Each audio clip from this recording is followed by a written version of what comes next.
Assalamualaikum warahmatullahi wabarakatuh. Kembali lagi kita akan mempelajari tentang pelajaran IPS dengan tema yaitu penduduk Indonesia. Sebelumnya, gimana kabarnya anak-anak? Semoga dalam keadaan sehat walafiat. Langsung saja. Di sini, apa itu penduduk? Penduduk yaitu orang-orang yang berada di dalam suatu wilayah yang terikat oleh aturan-aturan yang berlaku dan saling berinteraksi satu sama lainnya secara berkelanjutan. Yang kedua, sumber data penduduk. Di sini, jumlah penduduk diperoleh dengan cara sensus, survei penduduk, dan registrasi penduduk. Di sini lembaga yang mengelola Biro Pusat Statistik yaitu BPS. Yang pertama di sini ada sensus penduduk. Sensus penduduk yaitu suatu metode pengumpulan data penduduk dengan cara mengadakan perhitungan yang langsung ke lapangan. Adapun sensus penduduk dibagi dua, yang pertama sensus de facto, yang kedua sensus de jure. Yang pertama sensus de facto, yaitu pengumpulan data yang menunjuk pada tempat penduduk pada saat sensus itu dilaksanakan. Kalau sensus de jure, yaitu pengumpulan data yang menunjuk pada tempat penduduk tersebut terdaftar. Artinya, pengumpulan de facto itu pengumpulan data penduduk pada saat orang-orang tersebut ada di lapangan. Yang kedua yaitu pengumpulan de jure, yaitu pengumpulan data penduduk orang-orang yang ada di lapangan tapi yang asli orang tersebut, orang yang asli wilayah tersebut. Adapun manfaat sensus penduduk, yang pertama mengetahui jumlah seluruhnya, yang kedua mengetahui golongan penduduk menurut jenis kelamin, umur, kesempatan kerja, yang ketiga mengetahui keadaan pertumbuhan penduduk, yang keempat mengetahui persebaran penduduk, yang kelima merencanakan pembangunan. Yang kedua, survei penduduk. Apa itu survei? Yaitu metode menjaring data penduduk dalam beberapa peristiwa demografi atau ekonomi dengan tidak menghitung seluruh responden yang ada di suatu negara, melainkan dengan penarikan sampel yang mewakili karakteristik suatu negara tersebut. Survei di sini ada beberapa macam. Yang pertama ada survei antar sensus, survei angkatan kerja, survei sosial ekonomi, dan survei khusus. Yang ketiga yaitu pengumpulan data penduduk melalui registrasi penduduk, yaitu pencatatan tentang identitas atau ciri-ciri, status, dan kondisi penduduk yang dilaksanakan secara terus-menerus oleh pemerintah, mulai dari tingkat rendah yaitu desa atau kelurahan. Data yang dihasilkan yaitu tentang kelahiran, kematian, perkawinan, perceraian, dan perpindahan penduduk. Selanjutnya ada kepadatan penduduk. Perbandingan jumlah penduduk dengan luas lahan. Kepadatan penduduk yaitu perbandingan jumlah penduduk dengan luas lahan. Secara umum kepadatan penduduk dibagi 4 macam, yaitu ada kepadatan penduduk berdasarkan pertanian. Di sini kepadatan penduduk berdasarkan pertanian dibagi 2, ada kepadatan penduduk agraris, yang kedua kepadatan penduduk fisiologis. Yang pertama, kepadatan penduduk agraris yaitu perbandingan antara jumlah penduduk yang bekerja di sektor pertanian dengan luas lahan pertanian. Adapun rumus kepadatan penduduk agraris sama dengan jumlah penduduk yang bertani atau jiwa dibagi seluas seluruh wilayah pertanian. Yang selanjutnya, kepadatan penduduk fisiologis, yaitu perbandingan jumlah penduduk total, baik yang berprofesi sebagai petani maupun yang bukan berprofesi sebagai petani dengan luas lahan pertanian. B. Kepadatan penduduk umum atau aritmatik. Kepadatan penduduk aritmatik adalah jumlah penduduk rata-rata yang menempati wilayah per kilometer persegi.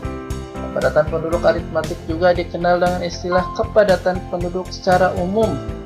Kepadatan penduduk aritmatik merupakan perbandingan antara jumlah penduduk total tanpa memandang mata pencaharian dengan luas lahan, baik wilayah lahan pertanian ataupun tidak. Rumus kepadatan penduduk aritmatik yaitu jumlah penduduk per jiwa dibagi luas seluruh wilayah kilometer persegi. Yang keempat, kepadatan penduduk ekonomi. Kepadatan penduduk ekonomi adalah jumlah penduduk pada suatu wilayah berdasarkan kemampuan wilayah yang bersangkutan tersebut. Yang keempat, ada faktor yang mempengaruhi kepadatan penduduk.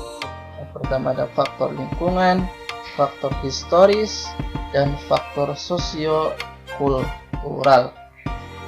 Kelima, dampak kepadatan penduduk. Kepadatan penduduk pada daerah tertentu akan memiliki efek samping. Yang pertama yaitu munculnya kawasan-kawasan kumuh di perkotaan. Yang kedua, ada tingginya kompetisi di dunia kerja. Ketiga, turunnya kualitas lingkungan. Yang keempat, terganggunya stabilitas keamanan. Selanjutnya ada komposisi penduduk. Yang keenam, apa itu komposisi? Itu susunan atau pengelompokan penduduk berdasarkan kriteria. Misalnya, pengelompokan dengan menggunakan jenis kelamin, agama, mata pencarian, pendidikan, dan lainnya. Macam-macam komposisi penduduk di sini. Yang pertama, komposisi penduduk menurut usia dan jenis kelamin.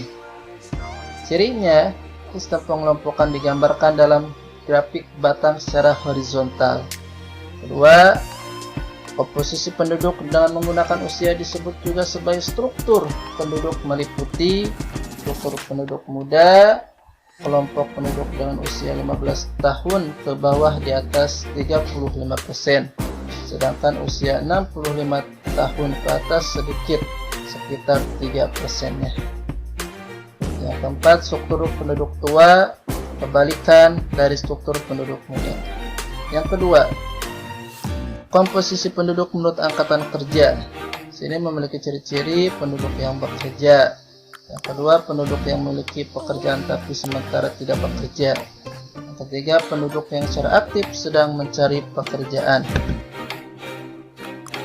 Yang ketiga, komposisi penduduk menurut rasio ketergantungan. Menurut ciri angka perbandingan yang menunjukkan besar beban tanggungan kelompok usia produktif atas kelompok usia tidak produktif. Kedua, usia produktif meliputi penduduk dengan usia 15 tahun sampai 64 tahun. Selanjutnya ada piramida penduduk. Apa itu piramida penduduk? Piramida penduduk pada dasarnya memiliki definisi yang sama dengan komposisi penduduk menurut usia dan jenis kelamin. Struktur penduduk dibuat dalam grafik secara horizontal yang berbentuk piramida. Berikut ini akan jelaskan beberapa macam piramida penduduk. Yang pertama, piramida penduduk muda atau ekspansif, memiliki ciri angka kelahiran sangat tinggi, angka kematian rendah. Yang kedua, menjelaskan populasi yang masih muda dan berkembang biasanya mempresentasikan negara berkembang, di mana laju kelahiran masih tinggi dan tingkat harapan hidup yang relatif rendah. Yang kedua, yang B, ada piramida penduduk tetap. Memiliki ciri yang pertama, angka kelahiran tinggi dan angka kematian relatif seimbang.